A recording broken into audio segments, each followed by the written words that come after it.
como diputado, como senador en el gobierno, porque ese es un problema muy serio. Inclusive se está dañando la gente porque está trabajando con productos que hacen mal a la salud. No sé cómo ustedes ya lo tienen pensado, estudiado para plantear el caso y que los compañeros estén enterados de todo esto. Bueno, vamos juntando si quieren 2 o 3 cosas y después si hay una otra pregunta, si no contestamos.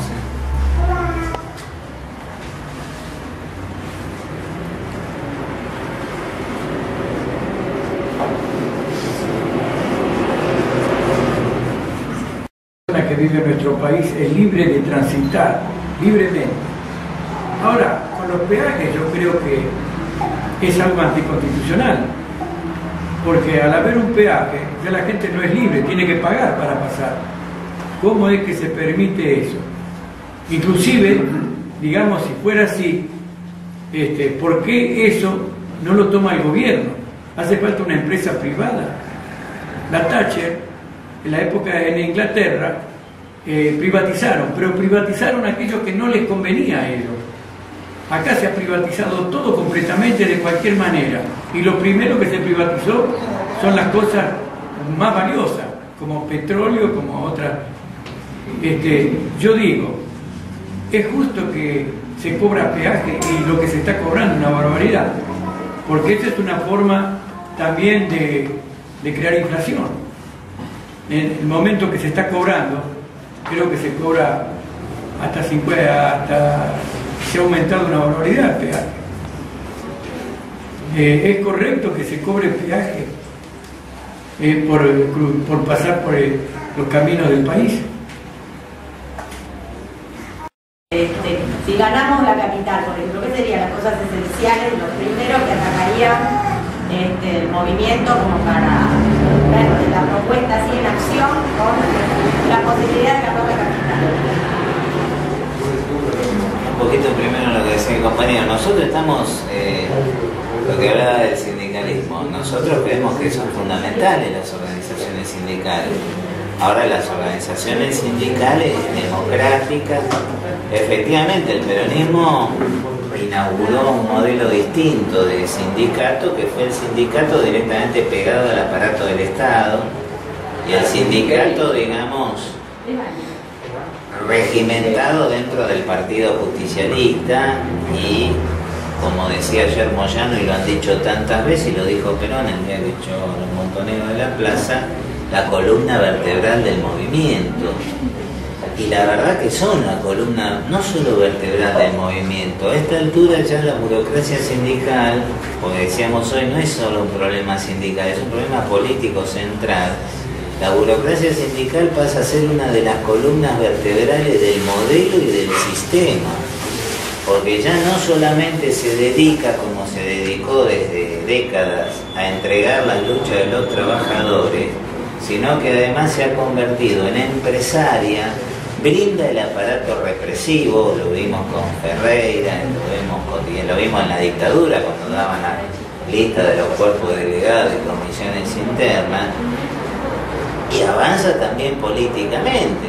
Lo vemos no solamente en los burócratas que son diputados, senadores o gobernadores, sino en el peso político que la burocracia tiene como sostén de los sucesivos gobiernos y de este gobierno, digamos. O sea, que es un problema no menor, que tiene muchas patas. Es más fácil en la Argentina llegar a ser presidente de la nación que secretario de un gremio. No, es así. Es más fácil, con todas las limitaciones que tiene la ley de partido político, es más fácil armar un partido político y ser candidato a presidente de la nación que ser secretario general de un gremio. Hay gremios que usted no puede ser candidato si no fue dirigente antes, ¿se entiende? ¿Qué es lo que explica por qué están 20, 25, 30, 35 años? Cuando hablamos de burocracia sindical, no hay dirigente sindical de los conocidos, los principales gremios, que tengan menos de 23, 24 años en su cargo. Y hay muchos que tienen mucho más, digamos. Entonces, son los campeones de la lista única, etcétera, pero estructurada de esa manera es imposible formar una lista de oposición. Cuando se forman y se logran formar listas de oposición, normalmente ellos pierden el sindicato, porque La lista de oposición se pudo formar precisamente porque hay un movimiento por abajo, una enorme crisis y ese aparato burocrático se está cayendo. O sea, no es un problema menor y solamente del movimiento obrero, el tema de la burocracia. El tema de la burocracia tiene un peso político brutal. Ustedes lo vieron ayer a Moyano. Nosotros queremos que los trabajadores, no queremos los trabajadores, no, los burócratas son millonarios, pero millonarios interesantes, digamos, ¿no? Sí, es un problema político muy grave, que tiene, como dijimos antes, todas esas patas. Hay una ley de asociaciones profesionales que los protege. ¿Por qué el kirchnerismo no le dio, por ejemplo, el reconocimiento a la CTA? Es decir, el régimen de sindicato único, etcétera, que tiene un rol positivo el régimen de sindicato único. Ahora, el problema es cuando está copado por la burocracia. Dirigentes sindicales que los trabajadores los odian, sin embargo los tipos siguen estando ahí. O sea, Rodríguez de Lesmata estuvo 36 años en el gremio, dejó el gremio porque se murió, que fue lo más positivo que hizo en los últimos años. Si no, todavía estaría. Y cuando se mueren dejan al hijo como Moyano que se puso. Ese compañero mercantil, ¿cuánto hace? Cavalieri lleva 32. Bueno, ¿qué haríamos en la ciudad? Y yo creo que primero nosotros vamos a avanzar en cuanto se dijo en el tema de seguridad con nuestro proyecto de disolución de la Policía Metropolitana. Nos parece que es un aparato represivo que no le sirve a la seguridad de los vecinos y habitantes de la ciudad, sino que está armado para reprimir luchas estudiantiles, sindicales y políticas, y avanzar en planes de construcción de vivienda y de privilegio de todo lo público, salud y educación pública. La ciudad de Buenos Aires tiene un presupuesto de 25.000 millones de pesos. Es decir, es uno de los distritos, es el segundo distrito más rico del país, de manera que no tiene problemas centrales de falta de dinero, sino de cómo se destina el dinero. Cuando se habla de presupuesto, el presupuesto no es una ley económica, el presupuesto es la ley política fundamental de cualquier lado, de un país, de una ciudad, de una provincia. En el presupuesto se define a quién se privilegia y a quién se castiga de acuerdo a la plata que se destina concretamente a uno u otro sector. Nosotros creemos que ese presupuesto hay que manejarlo centralmente en beneficio de los trabajadores, los sectores populares y a partir de lo que dijimos, es decir, educación, salud, construcción de vivienda, nos parecen tres pilares fundamentales sobre los que hay que volcar los recursos y aplicarlos, no solamente volcarlos. Y discutir en el traído y llevado tema de la seguridad, cómo tener una fuerza de seguridad democrática. Yo insisto porque es uno de los problemas que en general a la gente más le preocupa, ¿no? El problema de la seguridad. Que la Policía Metropolitana, dirigida por los ex integrantes de la Superintendencia de Seguridad Federal de la dictadura y cuadros que han salido todos de la federal, es decir, que se reproduce el mismo esquema de corrupción en la metropolitana que en la federal, sea solución, ¿no? Una cosita que tenemos que pensar es ¿por qué en la Argentina no hay mafia? ¿Vieron que acá no hay mafia? No es como en Colombia que hay mafia, en Rusia, en Estados Unidos, en Italia. ¿Será que todos los italianos honestos vinieron a la Argentina y todos los deshonestos fueron a Estados Unidos? No sé. Acá no hay mafia, sí hay mafia, es la policía la mafia. O sea, ¿quién cumple el papel de organización mafiosa central que en otros países cumplen clanes, etcétera? La policía, el aparato del Estado. La mafia está estatizada desde hace mucho tiempo, eso nosotros decimos. La mejor manera de avanzar en la seguridad, lo primero que hay que hacer es terminar con la corrupción en el aparato de seguridad del Estado, en la policía, en los jueces, en los políticos. O sea, si hay un problema de droga en un municipio donde hace 25 años que gobierna el mismo intendente, digamos, debe ser que el intendente algo debe tener que ver, ¿no? 25 años que está. o hay desarmadero dentro, etc. Bueno, creemos que es central avanzar por ahí, es decir, en lugar de cada vez más policía, reforma del Código Penal, que nadie salga, penas terribles, etcétera, que todo eso ya lo tenemos y no solucionamos nada, creemos que hay que avanzar en desmontar el aparato de corrupción dentro del Estado, el aparato de seguridad y el aparato político.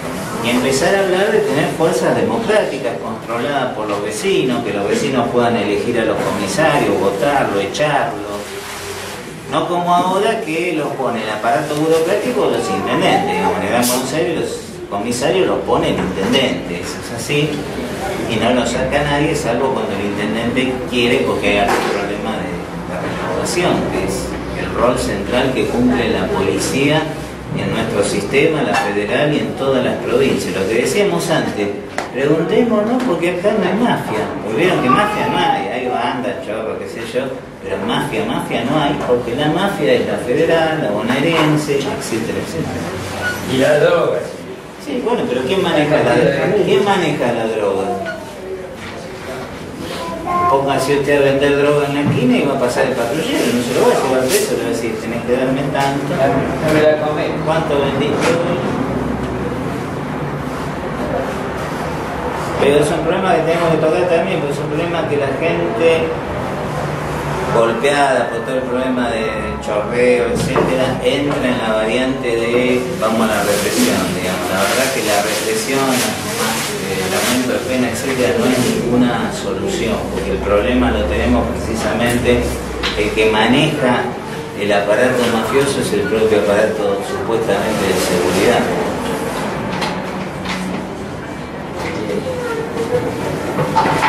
Camilo, yo trabajo en la seguridad privada, mi sindicato no me defiende. El jefe de mi sindicato tiene 4 empresas de seguridad. ¿Cómo puedo hacer para regularizar mi sindicato? Privilegia la salud pública como no la privilegia nadie, en realidad. Y la salud es un problema más complejo que no se mide por el hospital. Digamos. El hospital es el capítulo final del fracaso de un sistema de salud. La salud empieza con la educación, la vivienda, la alimentación, etcétera, y termina en el hospital. Por eso los médicos sanitaristas te dicen que en realidad el problema no es curar la enfermedad, sino prevenirla. Cual tenés que desarrollar un plan económico, político y social que esté destinado a evitar que la gente llegue al hospital, que el hospital funcione. El tema impositivo, efectivamente, el IVA es uno de los impuestos más regresivos porque se paga absolutamente por toda la población y pega fundamentalmente en los sectores más económicamente más vulnerables. En tanto que, digamos, Argentina es un país que no tiene impuesto a la herencia, por ejemplo.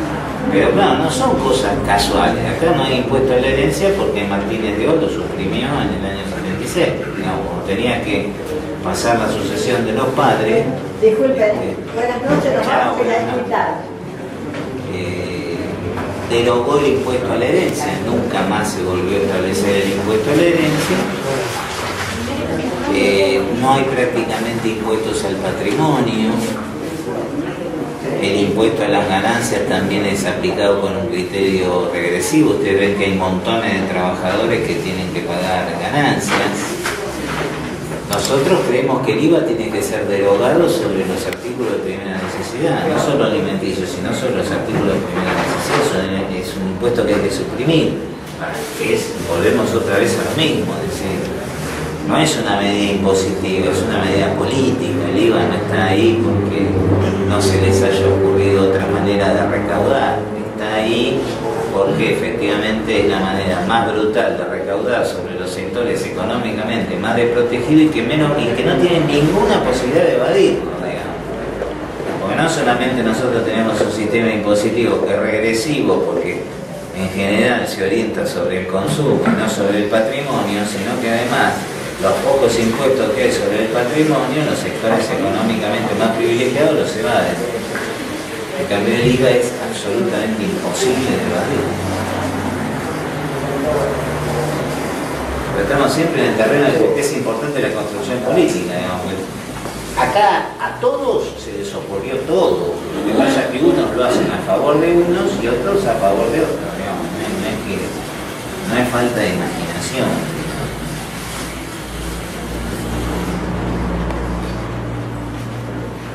Pero el IVA, compañero, hay lugares que no pagan el IVA. Se realizó el menemismo y que después se siguió convalidando a lo largo de los años. Y fue una entrega que en realidad en su momento pasó prácticamente desapercibida, digamos. Nadie le prestó atención. Primero porque no tenía el desarrollo que la minería tiene en este momento, pero en realidad el desarrollo, entre comillas, de la explotación minera, ¿verdad? Se expande la explotación, pero la riqueza que queda en nuestro país es mínima, y para las provincias mineras mínima. Esa superexplotación que se está dando es precisamente a partir de las reformas que mete el menemismo y a partir de del Pacto de Olivos y la reforma constitucional que se hace, en donde se permite directamente la apropiación de las riquezas naturales del suelo y del subsuelo de la misma manera que si fueran productos particulares de cualquier otro orden, digamos. Esto significa que efectivamente cualquier empresa explota, paga una regalía mínima y la provincia, ni la nación, ni la provincia, digamos, tiene la prioridad que tenían que tener sobre la propiedad del subsuelo, cosa que no ocurre en otros países del mundo. Es decir, privatizaron el suelo y el subsuelo y lo expusieron a este tipo de explotación. Ahora, ¿cómo hacerlo? Nosotros podemos, y se han presentado proyectos en ese sentido, modificar los artículos necesarios de la Constitución, anular los contratos con las mineras. Ahora, todo eso nos vuelve a llevar al planteo inicial. Para eso tenemos que tener fuerza política para poder hacerlo. Por eso es tan importante la construcción de este movimiento, porque si no, digamos, si llegamos a este resultado es porque algo ocurrió, ¿no es cierto? Lo que ocurrió fue que las grandes empresas presionaron en su momento sobre el gobierno menemista. El gobierno menemista lo metió casi sin discusión, pasó en punta de pie, digamos, la reforma y la entrega del subsuelo y de las riquezas minerales, y bueno, y hoy tenemos la explotación producto de eso. ¿Sí? Antes no había tanta explotación porque no era negocio, digamos, a partir de que le aseguraron apoderarse de los minerales de la misma manera que se pueden apoderar de la soja, los grandes grupos que se dedican a la explotación agropecuaria se empezaron a dar. Ahora, no es solo un problema, no es un problema jurídico de modificación, sino es fácil decir, bueno, derogamos este artículo, este otro, anulamos los contratos porque son una lesión enorme, porque la riqueza que traen es brutal en comparación con las regalías que pagan y se terminó. Para hacer eso hay que tener poder político, digamos, y para eso es que hay que construir el poder político y para eso tenemos que tener una herramienta. Bueno, por eso estamos acá, digamos. No es porque no nos imaginemos cómo hay que hacerlo, sino que tenemos que tener las posibilidades para poder hacerlo. El tema del peaje es, sí, efectivamente, en la Argentina debe ser el único lugar del mundo que, digamos, siempre te dicen, la Constitución reconoce una serie de derechos, pero el Estado liberal, digamos, lo que plantea es que los derechos no son absolutos, es decir, están sujetos a reglamentación. Entonces, te dicen, bueno, el derecho a transitar, a ejercer libremente el comercio, etcétera, está sometido a ciertas reglamentaciones. Y en el caso del derecho a transitar, una de las reglamentaciones podría ser, por ejemplo, que en determinados lugares hay que pagar peaje, digamos. Pero efectivamente, Argentina es uno de los pocos lugares del mundo en donde hay lugares en donde para transitar por el único camino posible para acceder o desplazarse hay que pagar peaje, ¿no? Son casos claramente inconstitucionales, digamos, sin hacer grandes análisis políticos, porque si yo puedo ir hacia allá por varios caminos y elijo ir por este que tiene peaje, bueno, pago porque quiero, porque puedo ir por otro lado. Cuando yo tengo que ir necesariamente por acá, que se da en una enorme cantidad de casos, digamos, enorme, el peaje se vuelve inconstitucional porque no hay alternativa, digamos, ¿no? Es expropiatorio, digamos. Bueno, otra vez estamos en un problema político y ustedes ven lo que es el peaje se ha reducido en muchas rutas a que ponen las cabinas de peaje y cobran, después no hacen nada, la ruta no tiene mantenimiento, no tiene iluminación, no tiene control contra el ganado suelto, ni nada de nada. Hay centenares de accidentes todos los días que demuestran que no hay ningún tipo de control en rutas que están teóricamente concesionadas, y los concesionarios lo que hicieron fue ponerlas. El peaje fue uno de los saqueos más escandaloso, ¿no? Por ahí pasa más desapercibido, pero efectivamente fue donde menos inversión hubo y donde más recaudación hay. El gobierno le pone en la cabina y chao. En general hoy tenemos las principales rutas están todas concesionadas, todas con peaje, y en muchos casos no hay posibilidades de acceder, o podés acceder, pero para ir de acá a Mar del Plata sin pagar peaje tenés que hacer 800 kilómetros. Lo cual vuelve a ser, digamos, inconstitucional, ¿no? Son todos problemas políticos, como un señor en una fábrica se funde, echa a todo el mundo, no le paga, y está bien, y es legal, y si los obreros o los empleados toman la fábrica es el delito de usurpación, digamos. El orden legal lo van construyendo los grupos de poder y los representantes de los grupos de poder, ¿no? Las leyes no son sagradas, infalibles, como nos pretenden hacer creer, ni justas tampoco. La ley es fuerza reglamentada y acomodada en defensa de un determinado interés. Entonces usted y cada grupo social dice, bueno, yo privilegio a este y castigo a este. Eso es la ley. Muchas veces ni siquiera cumplen las propias leyes que han dictado, como tenemos muchísimas. Por ejemplo, los peajes, la mayor parte son inconstitucionales, pero no vamos a lograr que la Corte los declare inconstitucionales, eso seguro, salvo que se generara una movilización que empujara para ese lado, ¿no? Pero aparte ahí hay mucha gente arreglada también. Pues. El otro día estuvimos haciendo un trabajo para el partido, tuvimos que ir hasta Mercedes. Y antes de la cabina del peaje, 2 kilómetros antes, se acababa el camino alternativo, ¿viste? Tenía que salir al peaje. Y 2 kilómetros después de la cabina del peaje, otra vez había camino alternativo.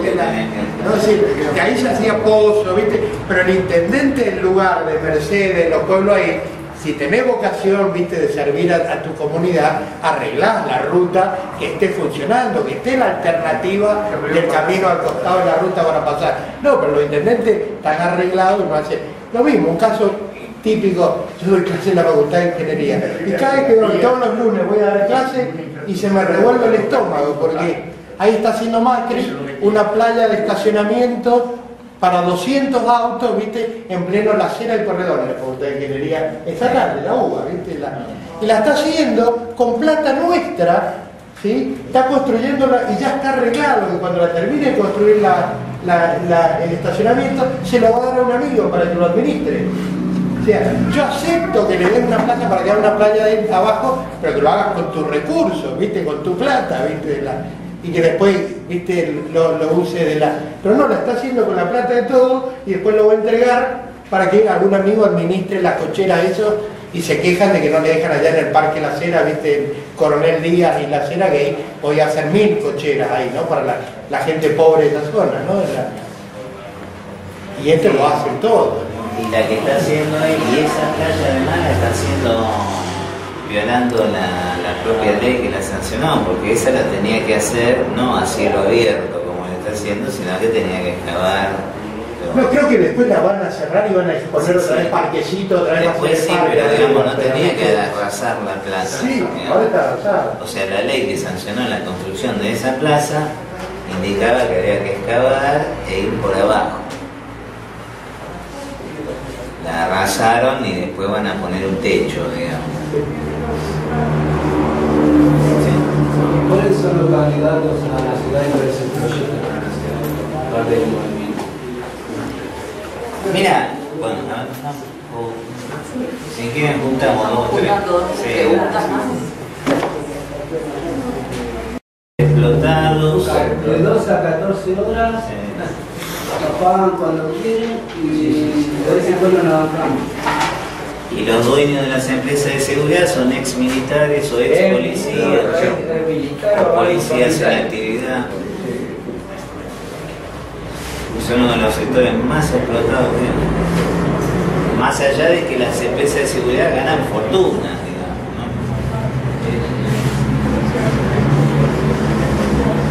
Cualquier sistema o cualquier vigilancia en un edificio mensual durante, no sé, un turno de 8 horas te la cobran 6.000, 7.000 pesos. Yo cuando Y al trabajar con el pagan 2.000 hace 4 pesos. años que empecé a trabajar cobraba 1.200 básicos y el propietario del consorcio tenía que pagar 7.000 por cada vigilador. Ahora que se paga 1.500 te dan 10.000 pesos, 6.000 pesos. Y las empresas de seguridad no existen en realidad, son sellos de goma que no tienen patrimonio, nada. O sea, la infraestructura que tienen es el cuerpo de los vigiladores, digamos, por supuesto. Tremendo. Son ejércitos privados, digamos, en donde los vigiladores son súper explotados. Más cuando trabajan en cooperativa. Y modificar la ley de cooperativa. Mi hermano que no trabaja en cooperativa tiene 21 años, cooperativa de seguridad y laborar todos los días 14 horas. 14 horas. Y no puede hacerle nada porque la ley los ampara como cooperativa. Sí, cooperativa o SRL, bueno, lo que estábamos hablando hoy, cómo el sistema se arma todo en un armazón legal, lo que es lógico, digamos, gobiernan los grandes grupos económicos, etc., no van a hacer las leyes para nosotros. El sistema de sociedad en Argentina decía, hacen una SRL que tiene capital social 3 pesos y con eso actúan en el mercado. Yo le quería comentar que ahora está surgiendo un nuevo sindicato de vigiladores desde la CTA, por fuera de lo